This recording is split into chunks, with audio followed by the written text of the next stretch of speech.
Hello, my name is Gary, and I was raised in the Western United States, so I'm a native English speaker. I hope that you will enjoy this YouTube channel. Thank you for joining us. Harry Potter and the Philosopher's Stone. Chapter 1.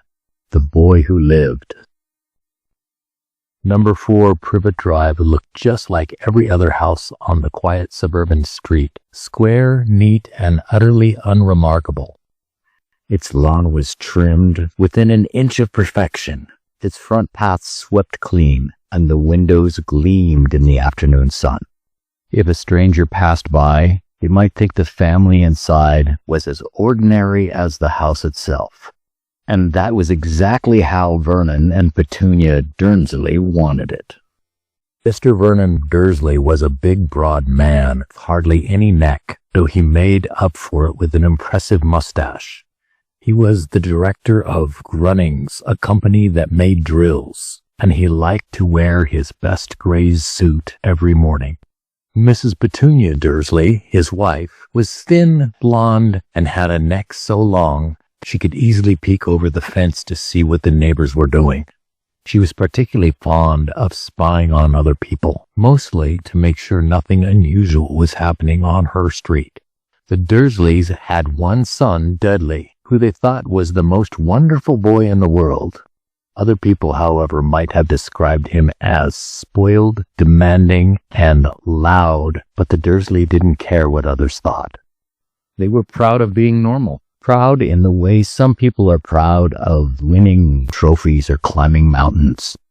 Anything strange or mysterious was not welcome here. They avoided the unusual as if they were contagious. In fact, the Dursleys' greatest fear was that someone might find out about Petunia's younger sister. Her name was Lily. She was nothing like Petunia, bright, cheerful, and full of secrets Petunia couldn't stand. She'd gone and married a man named James Potter, who was just as strange as she was. The Dursleys hadn't spoken to them in years, and Vernon often pretended they didn't exist. They certainly never mentioned the word magic. It was on a cool, crisp Tuesday in early November that Vernon Dursley ordinarily, world began to wobble. The day began as usual. Vernon rose early, hummed to himself as he tied his tie, and pecked Petunia on the cheek before settling into his seat at the breakfast table. Dudley, their son, was in his high chair, making a mess of cereal and milk. Vernon glanced at the headlines in the newspaper. Nothing alarming, just the usual talk about politics and weather. But as he reached for his briefcase and stepped out onto the driveway, he noticed something peculiar. A cat was sitting on the corner of Privet Drive, staring intently at a map. Vernon blinked. Ridiculous, he muttered to himself. Cats didn't read maps. He shook his head and climbed into his car, deciding it must be a trick of the light. The morning traffic was slow, giving Vernon too much time to notice more oddities. At the next set of lights, he caught a sight of a man in a long purple cloak walking briskly along the pavement. Purple in broad daylight? And the man seemed positively delighted about something, smiling and chatting with strangers. Vernon frowned. And it wasn't just him. Further along, two women in emerald green robes crossed the street, both carrying paper bags filled with what looked like fireworks. Vernon gripped the steering wheel tighter. He didn't like this, not one bit. At work, Vernon tried to focus on drills and production figures, but the odd images kept creeping back into his mind. Cats with maps, people in cloaks, smiles far too wide for a Tuesday morning. During his lunch break, he stepped out to buy a donut and overheard a group of strangers talking. One word caught his attention: Harry Potter. Vernon froze. He didn't know any other Potter, only James and Lily. Could it be a coincidence? He hovered for a moment, straining to hear more, but the group moved away, still chattering excitedly. By the time Vernon returned home that evening, his mood was sour. He decided not to mention any of it to Petunia. Why worry her? But as he pulled into the driveway, something else caught his eye. An owl swooping past in the fading daylight, and then another, and another. Vernon hurried inside, firmly telling himself there was nothing to be concerned about. Night fell over Privet Drive. The houses stood quiet, their windows glowing warmly. But in the shadows at the end of the street, a tall, thin man appeared, as if from nowhere. His long silver hair and beard caught the faint light from the lamp-post. He wore a cloak that shimmered faintly in the darkness, and half-moon spectacles perched on his crooked nose. This was Albus Dumbledore, headmaster of the Hogwarts School of Witchcraft and Wizardry. He reached into a pocket and pulled out a curious device resembling a silver cigarette lighter. With a click, the nearest street lamp went out, plunging that stretch of road into shadow. Another click, another lamp went dark. He continued until the street lay in complete darkness, save for the moonlight.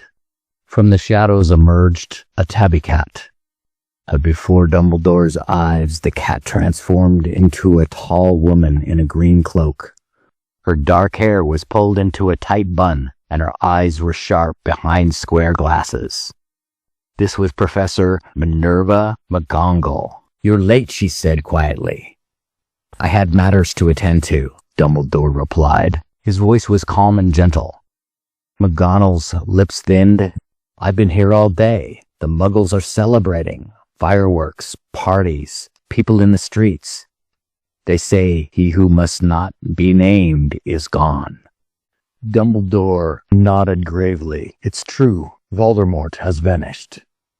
McGonagall flinched at the name. "Do you know who killed James and Lily Potter?" "But he couldn't kill their boy? Somehow Harry survived." Dumbledore's expression softened. It was his mother's love that protected him. Voldemort's own curse rebounded upon him. McGonagall's voice was tight. "And now you're leaving the boy here with these people?" She gestured sharply towards number 4. "They're the worst sort of Muggles. I've watched them all day. They'll never understand what he is." "It's the only way," Dumbledore said gently. "He needs to grow up away from fame. Here he'll be safe until he is ready." A deep rumble echoed from above. Both professors looked up to see a giant man descending from the sky on a flying motorbike. His hair and beard were wild, his eyes bright and kind. Cradled in his enormous arms was a bundle of blankets. "Hagrid," Dumbledore greeted warmly. The giant dismounted, sniffling loudly. "Sir, the little one's been sleeping the whole way. No trouble at all." He bent down and revealed the sleeping face of a baby boy, no more than a year old. A faint, lightning-shaped scar marked his forehead. McGonagall's eyes softened despite herself. "Is that Harry?" Hagrid said, his voice thick. "Poor little thing. Lost his mom and dad last night." Dumbledore took the boy gently. "There will be people who want to know what happened, but for now, he needs rest." Dumbledore carried Harry to the doorstep of number 4. He placed the bundle carefully on the mat, tucking in the blankets against the night air. From inside his cloak, he withdrew a sealed letter addressed to Petunia Dursley. "This will explain everything," he said softly. Hagrid wiped his eyes with the back of one enormous hand. "I'll miss him."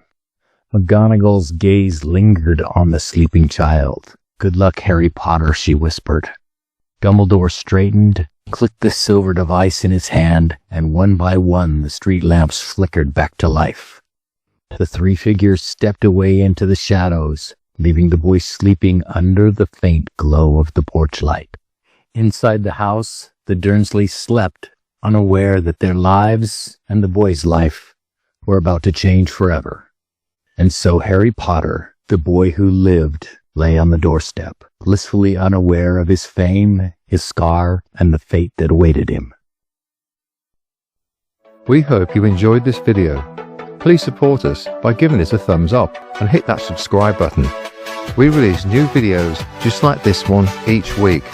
So join us and listen to learn English.